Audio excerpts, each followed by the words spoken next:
Hey guys, welcome to another video of mine. It's Commander Blair, and this is another Chelsea Transfer Daily News video. And in this video, we're going to be talking about loads of stories. Jadon Sancho once again popping up with brand new reports. Going to be reporting that.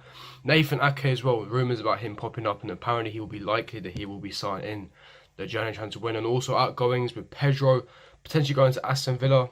Crazy. Giroud and also Marcus Alonso potentially returning back to the Serie A.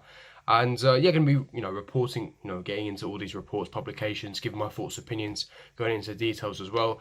But before I do get into it, make sure you smash that like button, subscribe to my channel if you are new around here. Make sure you hit the notifications so you're notified for every time I do uploads, and comment down below your thoughts, opinions in the comment section below on each topic and story that I do talk about. But without further ado, let's get straight into it. Now, starting off with this first story, that is of course Jadon Sancho, and of course we know Jadon Sancho is one of our primary targets. We know that Chelsea are often, we all love Jadon Sancho. We want him to sign for Chelsea, and of course CAS did reduce our ban so we can sign in January. But now there's new reports reporting new advancements, new details regarding the story, and basically, according to the Daily Mail, Chelsea is set to bid a club record of £100 million for Jadon Sancho, with Borussia Dortmund star expected to leave the Bundesliga side next summer. So, of course, now he was unhappy at Borussia Dortmund. That was reported a couple of weeks ago. And if the fee is right in the January transfer window, which was what some reports were saying at the time, then Borussia Dortmund would allow Jadon Sancho to leave in January transfer window. However, I don't believe that the deal will be done in January, simply because it will cost a lot more. And I think there's other primary targets we want to address in the window before we address Sancho. So I think that if we did sign Sancho, it would be done in the summer transfer window. But like I said, according to Daily Mail, £100 million, which is what I assume anyway, it's going to be around £100 million to £120 million area. And then more advancements came, and it was Jadon Sancho will be Chelsea's principal target now that the transfer ban has been lifted, with expectation increasing that the England winger will choose Stamford Bridge next summer when he is expected to move from Borussia Dortmund. Again, same report, Daily Mail. And for me, it's positive. They're reporting that Jadon Sancho is Chelsea's first destination, prime destination. I even told you guys weeks ago, I've been telling you guys for weeks, and what I heard from my sources, Jadon Sancho's camp, they want Chelsea. Of course, Chelsea wants Sancho as well, but because of our transfer ban embargo, we couldn't make advancements on negotiation because obviously we didn't know our situation. But now that we do, the reports of publications are coming to the surface. Told you guys that Chelsea were interested, that we were the front runners for him, and that Sancho's camp wanted Chelsea. And now the reports are now reporting it, so it's very, very evident. However, there is some contradicting quotes. Now, of course, Dortmund's director of sport, Michael Zorc, he basically said, in his words, "We're continuing to plan with Sancho. He's a fundamental player for us, and I do not see any scenario where he leaves us. We are in a good way. When he came off the bench in Barcelona and also in Berlin, he gave us a top performance." Now, of course, for me, it's classic PR. He's not going to say, "Oh, Jadon Sancho is unhappy." It's a typical business,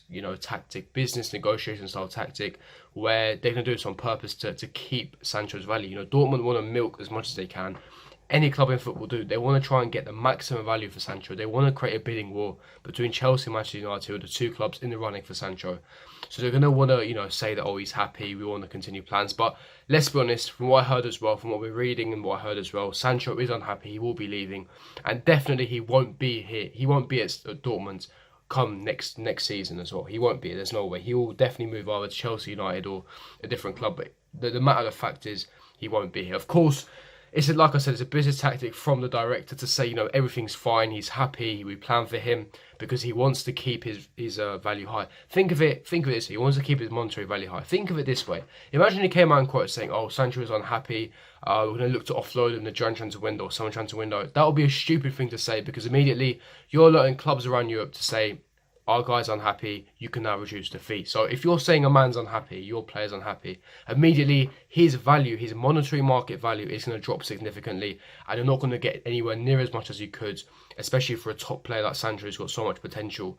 However, if you say what he said, where he's really happy at Dortmund, he's a fundamental player, we plan for him, etc., you're basically saying that we're happy to have him. If you want to get him, you have to pay the top price. So, like I said, it's a typical business tactics. You have to kind of look at these situations with, objectively, understand that, it's all about business. Football's about business these days. They want to get the maximum amount of value. And of course, they have every right to. Any club would have. Chelsea would have done the same. Mourinho would have done the same. typical tactic. So any of you guys that are worrying about, Dortmund's director quote saying, oh look, he's saying that Sancho's fundamental, it's all a tactic, it's all a business tactic, negotiation tactic to get the maximum amount of monetary value for their star man.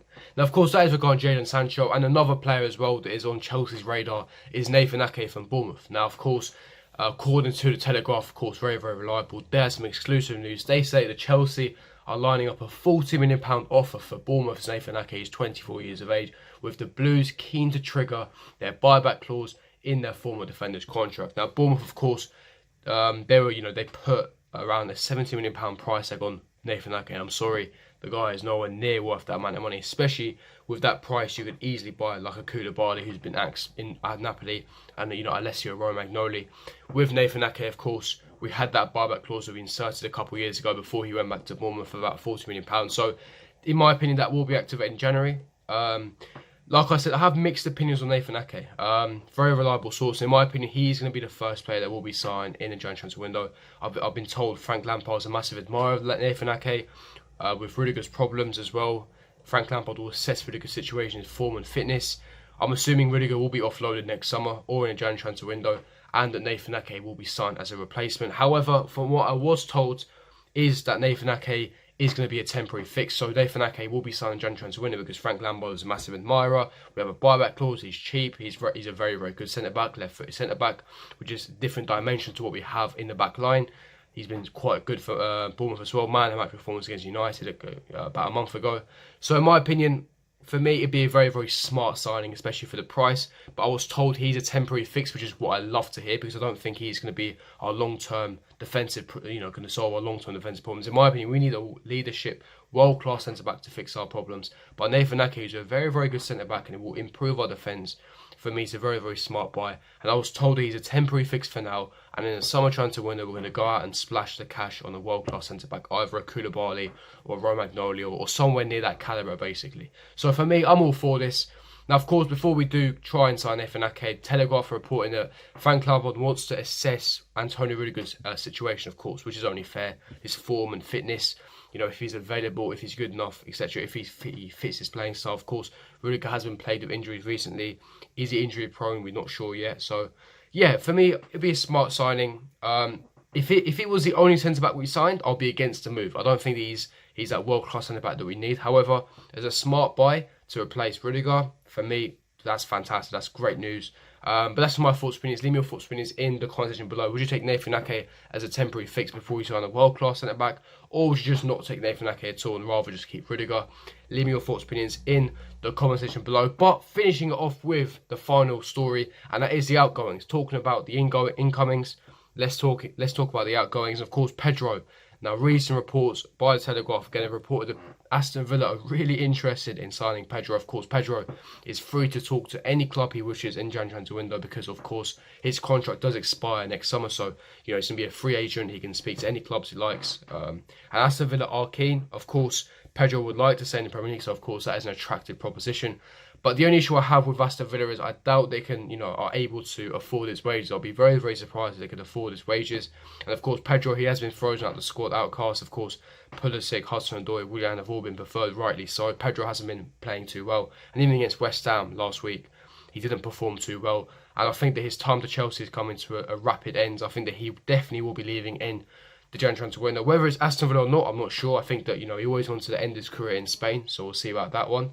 And also Nico Scherrer reported about him, a reliable journalist. He stated that Alonso would like to make his return back to Serie A, and it's a likely destination for him to go. Again, another player that will most likely be leaving in the January transfer window, either to AC Milan, Inter Milan. It's looking likely that he will be reuniting with Antonio Conte with a loan option and with an option to buy, so it's going to be a loan move. However, it is reported by the journalist that Mourinho wants a permanent move. However, of course, we'll see how that happens. We'll see negotiations, etc., etc. Of course, we know Antonio Conte had a really good relationship with Alonso, so we'll see about that one. But yeah, going to wrap up the video there, guys. If you did enjoy this video, don't forget to smash the like button, subscribe to my channel if you are new around here. Make sure you hit the bell notifications for every time I do uploads. And comment down with your thoughts, opinions on each story that I did speak about. Make sure you follow me on Twitter, Kamal_AA_. Very active on there. Go and follow me on there. And yeah, going to keep things moving, guys. I'll see you guys for my next video. Peace.